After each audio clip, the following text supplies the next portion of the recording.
Take me to work.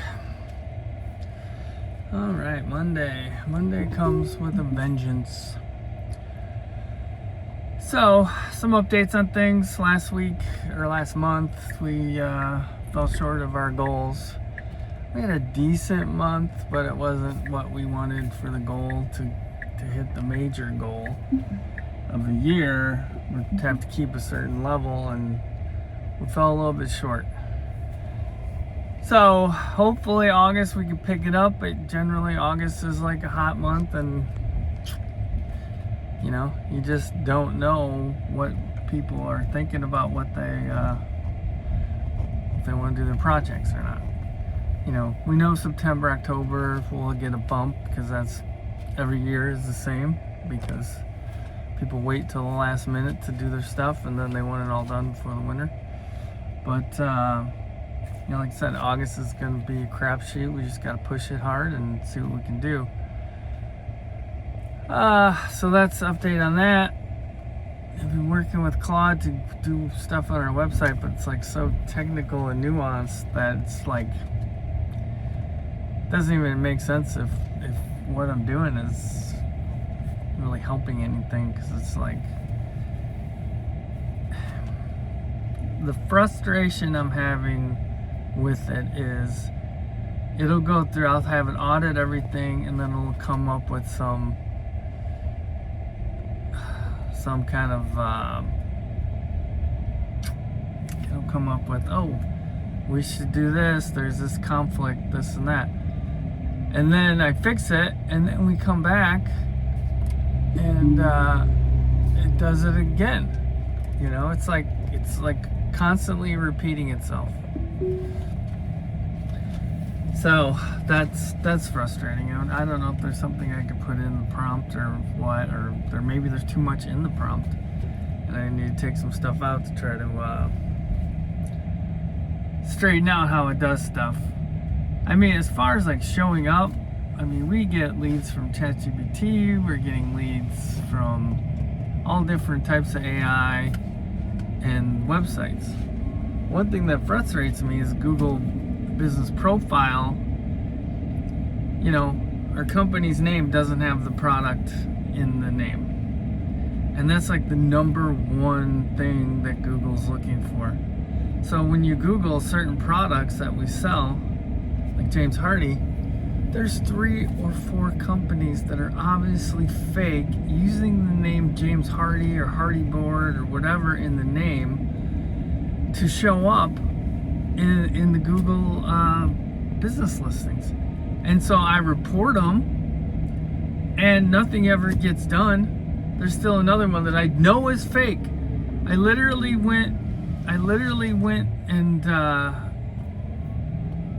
to the location and took pictures all around the building. It's not there. And actually one of our competitors, who's a friend of mine, is in that building.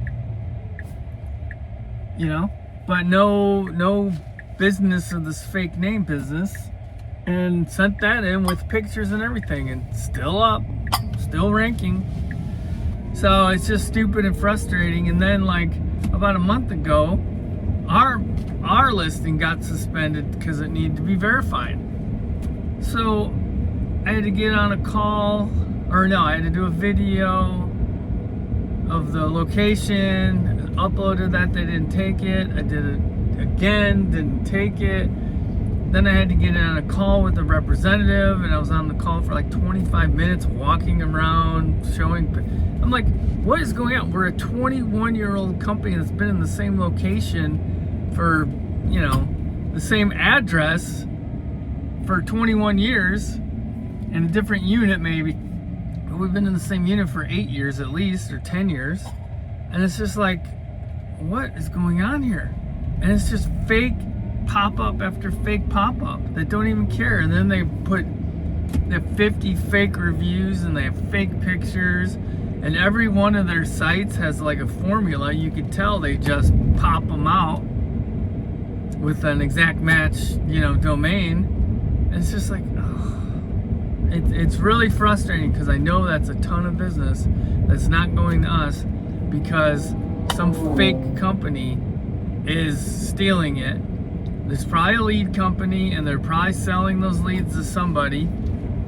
And it's like, come on, Google, do better. You got AI, you got everything. You can't tell those sites are fake. I mean, it's frustrating, super frustrating.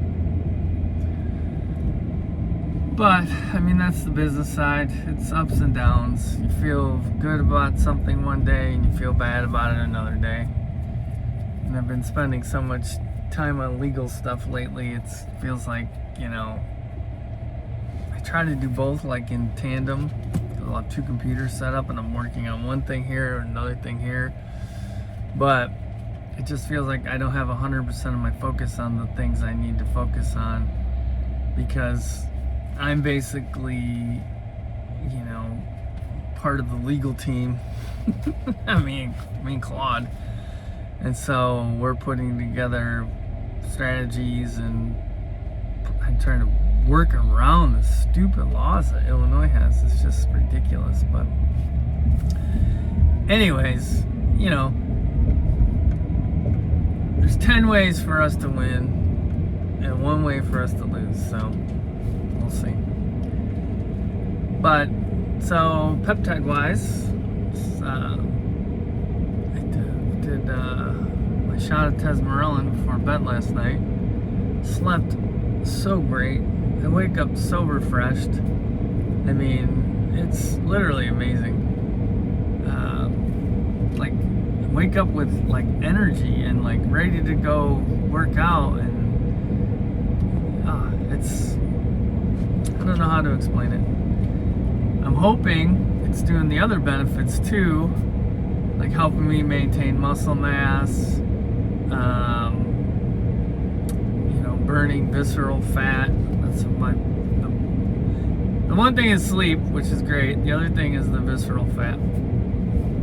Some people take the tesmorelin and they say they don't sleep well, but I sleep like it's great. And then, I take my close shot every day. Close shot, and then I did my retatrutide today. So progressing. My weigh-in was good. I'm down. So I started out at 234. This is probably 2 months ago, less than 2 months ago, 7 weeks ago, and I'm down to 222.4 was the weigh-in this morning. So not too shabby. I mean, yesterday I skipped breakfast and lunch. Usually I'll have lunch, but for whatever reason yesterday I decided to, I was so engrossed in what I was doing that I just forgot to eat, and then it was 2:30, and I'm like, well, I'll just wait for dinner then.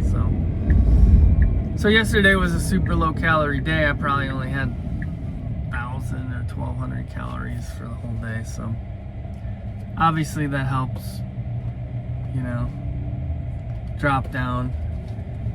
I'm under the philosophy of, like, if you can lose the weight, even if it's fast or too fast, it's better to get to the weight that you want to be at and then fight to maintain it than the slow burn. Because the slow burn, a lot of things can get in the way. I mean, if you take months and months and months, and obviously it's a lifelong game, but I would just like to get to the goal and try to maintain the goal. Because I know once, what's interesting is I wore a compression shirt to work out this morning, and even though I'm down 11 pounds or whatever,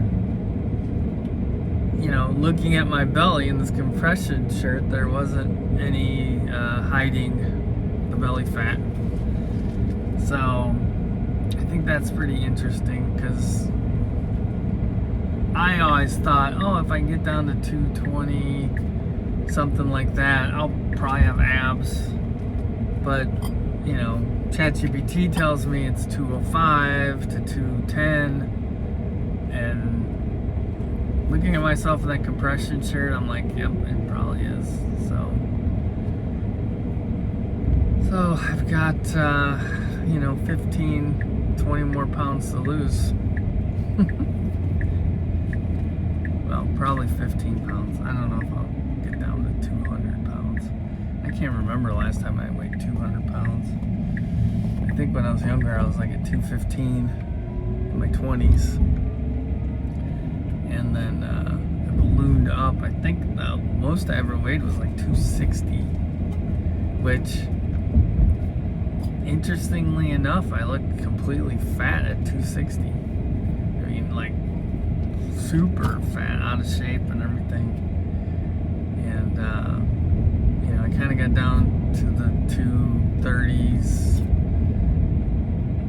I can tell by my waist size. If my 36-inch waist pants are tight, I know I'm gained a little weight. I did get up to a 38 at one point, and then I got back down to a 36. I don't know. I guess if I lose this weight, I might get down to a 34, but I'll probably just maintain a loose 36 for the time being instead of switching off. But honestly, I mean, I feel great. These peptides, some days I feel like, in the beginning, I felt off a little bit, wasn't sure about it, but now I literally look forward to taking the shots, and I know they're working. So my next step is to try this mitochondrial protocols to try to do some things. I mean, there's one called SS31, which supposedly fixes your leaky mitochondria, which are your energy factories in your cells. And then MOTS-C causes your body to create more energy, more mitochondria. And then there's like NAD+, which does something with the energy too. So it's like those three in combination, and it's like trying to figure out what the right procedure is, because some people say you do the MOTS-C first and then you do the SS31, and then other people say you do the SS31 and repair and then you do the MOTS-C, and there's the two philosophies. I tend to lean towards do the SS31 first, because then you repair them and then you multiply them and utilize them better. But I haven't really got to that. I've got the MOTS-C that I need to do the protocol, but I need to get more SS31. I didn't know the dosage that you needed, and it's kind of a high dose. So what I'm probably going to run is like a 2 milligram per day for like a week, and then try to go up to a 5 milligram a day for 3 weeks, and then switch over to the MOTS-C and see how that does. But different people go different ways, and they report both ways working, so I'm not quite sure how exactly I should do this. But you'll be the first to know, because I will tell you. Other than that, very mellow weekend, a lot of rain, not much happened. It's just mostly relaxation and working on some different projects with Claude, but nothing too crazy, so not much to report. So I think I'm going to actually end this video a little short, not to bore you, but it's just kind of that weird time of the year where it's the summer. We've been having a weird summer because the temperatures have not gotten hot. It hasn't been super humid. There's been a lot of weird things, like death-wise, this summer. We had the one customer that came into Foxhole a lot since we opened. Super nice kid, 28 years old. He was a cop. And he's driving home on a Saturday night, like at 1 o'clock on his motorcycle, and something happened. And no one really knows what happened. But he got in a crash and he died. And it was just him. You know, they haven't really come out with any other evidence.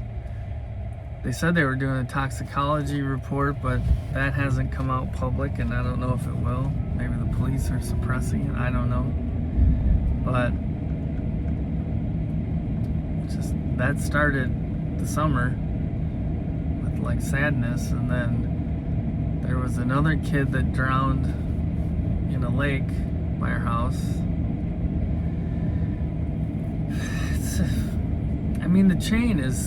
The chain of lakes in Illinois is a big waterway, okay, that comes, the Fox leads into it, and then the Fox leads out of it, Fox River, and there are just, the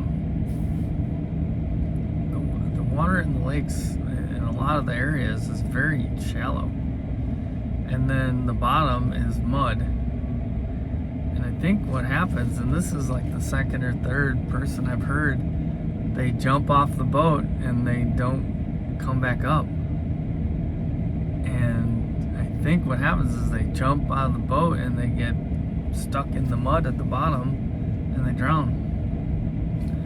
So this was, I think, a 15-year-old kid jumped in the water and didn't come back up. And then the latest thing is this boat accident that happened. It was a Saturday, last Saturday. I was outside. This boat goes by, whizzing by, man, probably 80 miles an hour. It's a pontoon boat with 3 engines on the back of it. Okay, and I'm like, oh man! I went inside and I told my wife, I'm like, the boat just went by, had 3 400s on it. That's crazy. Well, it ended up it was 3 500s. Well, so this guy went down, ended up going through the locks into the lower river, and then he went, I don't know, to eat or whatever, and then he was heading back, and he was hauling ass, and he went into a no-wake zone at 80 miles an hour, supposedly, and he ran up the back of a boat. The driver's in critical condition, and the woman who was sitting in the passenger side was killed, decapitated. I mean, it's really gotten a lot of social media attention. People have opinions about it. The guy who it happened to was basically from a wealthy family, and he had all kinds of problems in the past with DUIs and reckless driving and all kinds of stuff. But, you know, there's this big, and don't get me wrong, it's a horrible tragedy. I mean, the woman was in her 40s, I think it was, a Marine, you know, just out boat riding on a Saturday, and she ends up getting killed in like a pretty horrible way. And it's a terrible tragedy, and I mean, this guy deserves whatever he gets because he was drinking and he was, you know, not being careful boating. So I don't know what the charges are going to be, but it's like vehicular homicide or something. I don't know, but it's not. The guy's in a lot of trouble. But the calls are now to, you know, limit horsepower on the chain, do a speed limit on the chain. It's like, you know, the answer is never more government involvement, you know? And it's just like these people, it's like one stupid idiot does something just absolutely retarded and idiotic, And then the calls come out, we need more protection from the government. It's just like, no. No. It's the worst thing you can do. Because one idiot screws up, all of our freedoms suffer. And that's not right. Because there's plenty of responsible people that go out on the chain and they fly up and down there. And, you know, personally, I think it's pretty cool to see boats going super fast down there. Most of the time, the responsible drivers are going in the morning when there's not much traffic and they're hauling butt and they're not drinking, obviously. And this guy was just an idiot. But don't change laws and make everyone suffer and have more police and more government involvement and more stupid regulation that they can come down on us for just because one guy messed up. You know, everybody needs to take responsibility for themselves. And this was an individual situation that it's a once in a decade or longer type weird situation that happened. So, I don't know. Just kind of been weird summer, a lot of rain, not a lot of hot weather, just weird, sad death. Anyways, talk to you later.